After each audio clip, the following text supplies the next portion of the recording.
پنجابی کی اصطلاحات ہیں، پنجابی کی شریعت اسلامیہ نے سال بتائے ہیں، یہ تو ہم نے اپنی آسانی کے لیے یا دیہاتوں میں جو ماحول تھا اس طرح کا جانور لیں، خوبصورت جانور لیں۔ جو نصاب ہے وہ بھی میں نے آپ کو بتایا، لیکن ایک اور پہلو بھی ہے، نبی پاک صلی اللہ علیہ وسلم پہ زکوٰۃ کبھی فرض نہیں ہوگی، کبھی حضور پہ زکوٰۃ فرض نہیں ہوئی۔ نبی پاک صلی اللہ علیہ وسلم کے پاس اتنا سرمایہ کبھی اکٹھا ہوا ہی نہیں کہ زکوٰۃ فرض ہو، لیکن نبی پاک کے صحابہ فرماتے ہیں کہ مدینے کے 10 سالوں میں اللہ کے رسول نے ہر سال قربانی فرمائی ہے، ہر سال قربانی دی، اور جس سال حضور حج کرنے گئے اس سال اللہ کے نبی نے 63 اونٹ ذبح فرمائے، اور حضور صلی اللہ علیہ وسلم جب اونٹ ذبح کرنے لگتے نا تو صحابہ کہتے ہیں اونٹ خود دوڑ کے حضور کے سامنے آ کے لیٹ جاتا، اور نبی پاک اسے ذبح کرتے اور فرماتے ہیں ایک دوسرے کو دھکے دیتے ہیں اونٹ کے، پہلے میں نے جانا ہے ذبح ہونے کے لیے، پہلے میں نے، انہیں پتا تھا کہ جو مصطفیٰ کے ہاتھوں ذبح ہوگا وہ تو دائمی زندگی پا جائے گا، یہاں بھی وہاں بھی زندہ۔ 63 اونٹ ذبح کیے، ایک اونٹ میں کتنی قربانیاں ہوتی ہیں؟ 7۔ اب 63 کو 7 سے ضرب دو گے تو کتنی بنے گی؟ اور پھر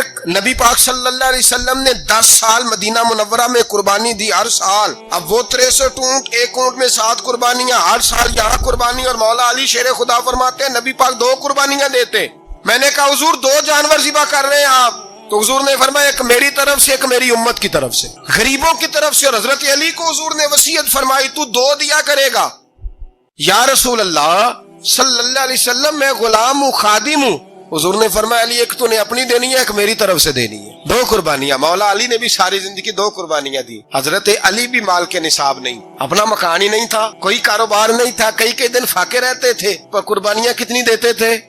2۔ ہمارے پاس ویسے اگر سسرال میں، میکے میں، کزنوں میں کچھ شادی ہو جائے تو 50-60 ہزار کا خرچہ برابر ہے، وہ پکا ہے، اور قربانی کی باری غریب ہو گئے، سارے غریب ہو گئے، کہتے نہیں یہاں مشکل ہے۔ او خدا کے بندے، اللہ کے ساتھ تجارت کر، اس کے رستے میں 1 دے گا، رب تجھے 70 گنا اضافہ کے ساتھ عطا فرمائے گا۔ قربانی مال کے نصاب پہ ہے، کوشش کیا کریں کہ اللہ کے رستے میں جب دینا ہو پھر لیت اللہ سے بچیں، خوبصورت جانور لائیں جن کو اللہ نے توفیق دی ہے، ان کے لیے نصیحت ہے جن کو اللہ نے توفیق دی۔ میں نے اپنے حضرت صاحب کو دیکھا ہے، وہ کہتے تھے کئی جانور اللہ نے بڑا نوازا ہے، کہتے ایک میرا ہے، ایک میرے ماں کا، ایک میرے باپ کا ہے، ایک میرے فلاں استاد صاحب کا، ایک میرے پیر صاحب کا ہے، یہ جانور غوث اعظم جیلانی کا نام کا دے رہا ہوں، اور پھر ایک بڑا خوبصورت جانور بندہ ہوتا، اور حضرت خود ان کو چارہ ڈال رہے ہوتے، تو حضور یہ کیا ہے؟ فرمانے لگے یہ میں رسول اللہ کے نام پہ قربان کروں گا، یہ نبی پاک کے نام پر قربان کیا جائے۔ جن کو اللہ نے حیثیت دی ہے وہ کوشش کریں اپنے محبوب کی طرف سے بھی قربانی کریں، نبی پاک کے نام کی قربانی دے، خوبصورت سا جانور پیارا، پھر اس کی خدمت ہو، پھر اس کی قربانی دی جائے، اور نبی پاک کے نام پر قربانی دی جائے۔ حضور نے خود وصیت فرمائی حضرت ابو بکر صدیق کو، قربانی بڑا حسین عمل ہے، اور میرے نبی پاک صلی اللہ علیہ وسلم نے ناراضگی بھی فرمائی، ذرا خوگر حمد سے تھوڑا سا گلہ بھی سن لے۔ میرے حبیب نے فرمایا جو طاقت کے باوجود قربانی نہ کرے وہ ہماری عیدگاہ میں عید کی نماز پڑھنے نہ آئے، وہ نہ آئے۔ اور یا رسول اللہ جو کرے گا، فرمایا قربانی کے جانور کا خون کا قطرہ بعد میں زمین پہ گرے گا، اللہ اس کے سارے گناہ پہلے معاف فرما دے گا، اللہ اس کے سارے گناہوں کو بخشے گا۔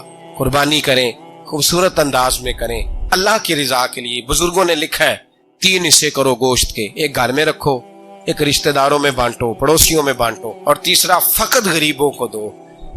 لیکن میں اکثر یہ سوچتا ہوں کہ ہمارے ہاں قربانی کرتا ہی وہ ہے جن کے گھر میں ہر جمعرات کو چھوٹا گوشت پکتا ہے، اور جن کے گھر میں ہفتے میں 3 دفعہ مرغی کا گوشت پکتا ہے، وہی تو قربانی دینے کے قابل ہو۔ تو وہ بھی اگر قربانی کے بکرے میں سے بھی تیسرا رکھنا چاہیں تو اجازت تو ہے، میں نے کہا سارا رکھنے کی بھی اجازت ہے، لیکن اگر آپ مہربانی کریں، کوشش کریں کہ یار ہم تو سارا سال ہی کھاتے ہیں، اور ہمارے یہاں جو گوشت تقسیم ہوتا ہے نا وہ بھی باری لگی ہوئی ہے، ادھر سے پلیٹ آئی تھی گوشت کی تو ادھر سے بھر کے چلی گئی، بھئی اس نے کی ہے، اس کو بار بار گوشت دینے کا کیا مطلب ہے؟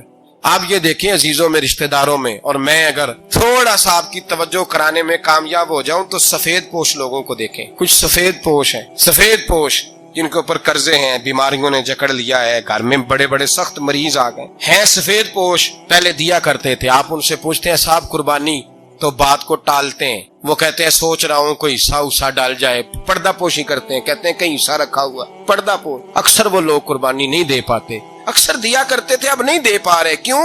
اس لیے کہ مشکلات ایسی آ گئیں۔ ان لوگوں کا خیال کریں، ان کے گھروں تک گوشت پہنچا کے آئیں، ان پر توجہ کریں۔ وہ سفید پوش آدمی کبھی ذکر نہیں کرے گا، کچھ تو ایسے ہیں جو خود پہنچ جاتے ہیں کہ ہمیں گوشت دیا جائے، لیکن کچھ سفید پوش ہیں، لا یسألون الناس الحافا، اللہ فرماتے کچھ لوگ لپٹ لپٹ کے سوال نہیں کرتے، سفید پوشی کا بھرم رکھتے ہیں کا مزاج نہیں.